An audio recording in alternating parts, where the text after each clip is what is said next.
ញើពុកម៉ែស្រហោជានិចដូចជាក្របពេញក្រងទុកពាំងឲ្យកូនរកស៊ីតស៊ូនឿយលំបានខ្លួនប្រឹងរកឲ្យកូនស្រឡាញ់កូនធ្វើទីហ៊ាន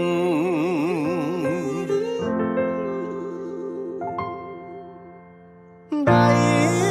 ត្រកងអបតែកំភ្លើងការពារជាតិយើងផ្ចាញ់សត្រូវឈ្លានពាន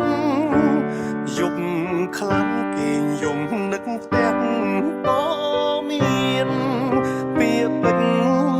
រយលៀនទុំតែងជាប់ក្នុងចិន្តាជីវិតខ្ញុំសូមបូជាជូនជាតិខ្មែរហ៊ានជូនពុកម៉ែក្តីស្នេហ៍ទុំជូនសងសារកើតជាកូនប្រុសមានឈាមសូវ័នមិន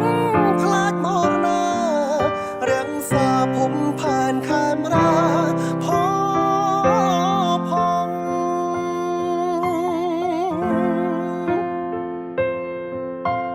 សង្សារអូនសែនកំសត់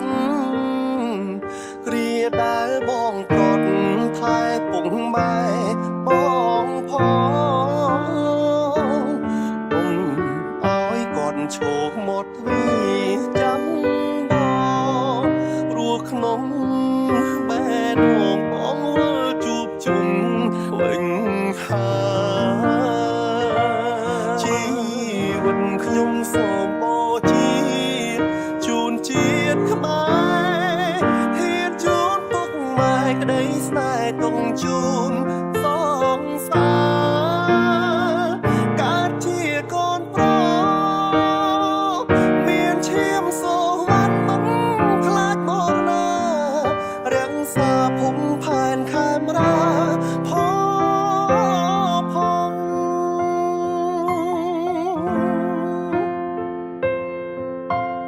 សង្សារអូនសែនកំសត់គ្រាដែលបងប្រត់ថែពុកម៉ែបងផងឲ្យគាត់ឈោមកទ្វីចាំបងព្រោះក្នុងបែរដងបងវិលជួបជុំវិញហើយសូមស្រង់ឈាមសូវ័នបំរើរដ្ឋាជាតិខេមរាក៏ឈ្មោះខ្ញុំផង